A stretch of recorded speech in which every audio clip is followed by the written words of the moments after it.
Acordar no meio da noite com a bexiga prestes a explodir é um sufoco que dispenso. Primeiro, ter que saltar da cama ainda grogue no escuro, em plena madrugada, é um pesadelo. Segundo, eu sou extremamente azarado. Pode parecer papo furado, mas vou explicar direitinho para você compreender. Moro com meus 3 irmãos em uma antiga casa que nossas avós nos deixaram. Um alívio enorme, considerando que não tenho um único tostão para sequer bancar um quarto minúsculo alugado. Estou desempregado há semanas e, para colaborar, eu me carrego de cozinhar o almoço e o jantar. Esse foi o único jeito que consegui encontrar para contribuir com meus irmãos.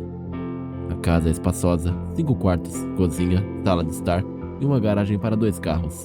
Mas convenhamos, o maior problema é o banheiro. Temos 2, o principal no corredor, junto ao meu quarto, enquanto o outro banheiro fica lá no fundo da casa, quase abandonado. Significa que, se o do corredor estiver ocupado quando você mais precisa, será preciso que você contorne todo o jardim, destranque a outra porta e encontre este cômodo defasado pelos séculos. Difícil de encarar de manhã. Imagine à noite, quando tudo o que você quer é apenas voltar a dormir.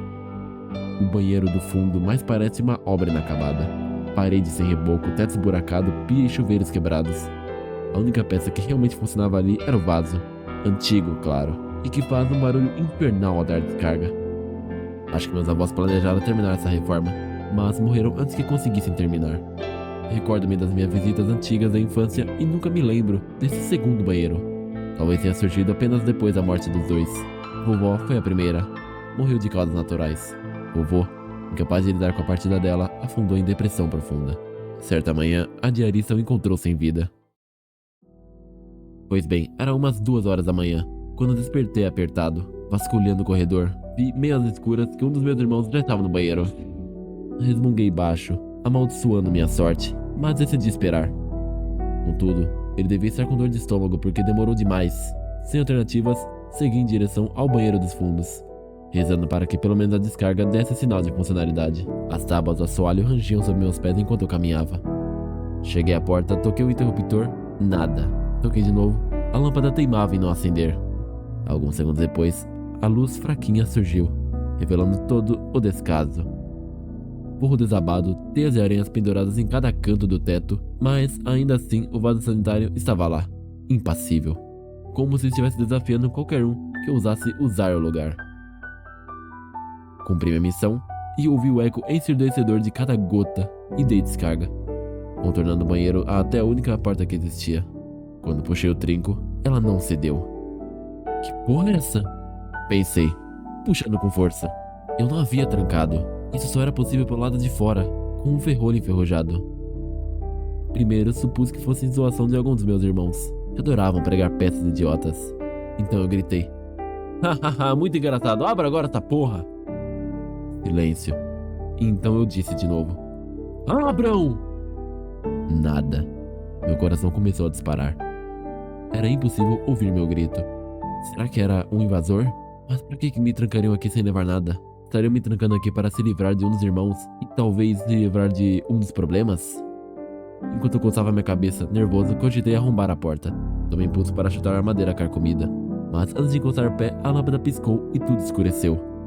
Um apagão por uns 5 segundos, durante os quais senti uma pontada aguda na cabeça, como se algo perfurasse as minhas têmporas. Soltei um gemido baixo, engatinhando para longe. Meus dedos roçaram algo rasgado no chão, um pedaço de papel encardido entre escombros. Sentei, apoiada num monte de entulho, procurando entender a dor latejante. Olhei ao redor, ofegante, sentindo o cheiro de mofo misturado à poeira. As informações demoravam a chegar ao meu cérebro. Eu deveria tentar arrombar a porta? Mas a dor de cabeça era paralisante. Respirei fundo e desdobrei o papel, vendo letras rabiscadas com uma caneta vermelha, borrada de tanta umidade. Traga um prato com um pequeno animal morto. Um lagarto ou um camundongo são as melhores opções. Entretanto, com o camundongo, não alta as chances de sucesso. Tem janelas, isso é muito importante. Leia o que ele envia em voz alta quando tudo estiver pronto. Você saberá quando funcionou. Lembre-se, 5 vezes é o suficiente. Não entre mais no cômodo depois disso. Não entre. Agora aproveite, mate essa saudade. A letra era torta, quase infantil, mas ainda assim tinha precisão. Que merda é essa? Pensei, olhando para as palavras que se misturavam no entulho. Virei o papel e descobri mais, escrito no verso como se fosse um aviso final. Se você desobedeceu e entrou no cômodo mais de 5 vezes, pode ter ficado confiante que nada aconteceria. Mas quando menos esperar, a porta trancará. Isso acontecerá após ultrapassar o número de vezes. Pode ser algo que quebrar a regra, ou demorar um pouco. Caso aconteça, espere aquele que você prendeu no cômodo se manifestar. Essa pessoa está sozinha, trancada. Culpa sua. Prefiro mantê-la lá em vez de deixá-la descansar em paz. Agora, ela quer a sua companhia. Implore. Talvez seja a sorte da primeira. E se tiver, nunca mais volte. Meu coração quase explodiu na garganta. A mão que segurava o papel tremeu. Conforme a ideia de arrombar a porta escorregava pela minha mente, ouvi passos no corredor em minha direção. Alguma coisa de madeira rangendo. Levantei a cabeça, encarando o espaço iluminado por aquela lâmpada vacilante. Ao longe, uma figura frágil surgia. Era a vovó. Ou pelo menos, o que eu imaginava ser a vovó. O rosto dela, antes alegre nas minhas lembranças, agora exibia um olhar vazio. Os olhos fundos e inchados pareciam cravados no meu rosto, sugando meu ar com essa fixação monstruosa. A pele enrugada pendia em montes flácidos, cobrindo os ossos como um manto abandonado. O sorriso dela, antes acolhedor, agora era quase um corte na face. Senti minhas pernas falharem. Minha boca se abriu, mas nenhum som escapou. O corpo inteiro vibrava num tremor incontrolável. O tempo desacelerou, tudo girava ao redor. O teto, as teias de aranha, meus pensamentos confusos. Tive vontade de correr, mas me vi acorrentado pelo olhar dela. Então, uma palavra ecoou na minha mente, claro como um estalo. Implore. Lembrei das instruções no verso do papel, reuni todas as minhas forças e, com a voz trêmula, sussurrei.